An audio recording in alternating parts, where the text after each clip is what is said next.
Hi, my name's Nathan Glover, and this is my presentation on my project, Slackbot Wordle. So a bit about who I am. I like to build weird things, and I think my strengths really lie in that area. I like to make work fun and more interesting for the people around me. So that brings me to my project, Slackbot Wordle, which is a Slack app that lets you play Wordle in Slack. A bit about what Wordle actually is. It was a hit word game that sort of gained a lot of traction at the start of 2022. It's got a really addictive game loop, and basically a word is generated daily and everyone has to try to solve it.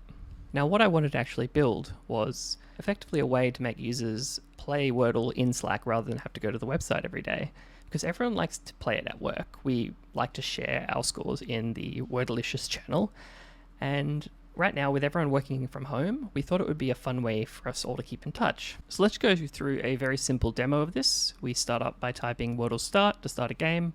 Then we can type Wordle guess plus the word in order to make a guess. So in this case, I choose tooth. It lets us know how many turns we have left, and the green boxes indicate a correct word in the correct spot, or the correct letter in a correct spot, and the black squares mean we haven't got a correct letter yet. If you have an incorrect spot, but a correct letter, you'll get a yellow square. So here I work out that the answer is teeth. Now let's go over how I've actually built it. This is the architecture here.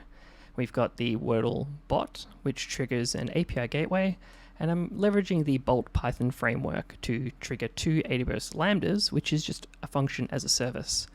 This stores the game state in DynamoDB, and it allows me to respond asynchronously to requests. Now in terms of how I actually built it, first, I started out by building the game in Python. This helped me understand how Wordle actually works. It also let me to sort of design a game object that holds the game state. Next, I built the functional logic around that. So I built the actual Slack app itself. I wanted to support functions as a service, i.e. Lambda, so I decided to use the Bolt framework. It allowed me to use very little code and achieve some simple bot responses. Finally, I stored that game state in DynamoDB. And this was really great because it allowed me just to throw any data I wanted at it. It just needed to be in JSON format and I can store it.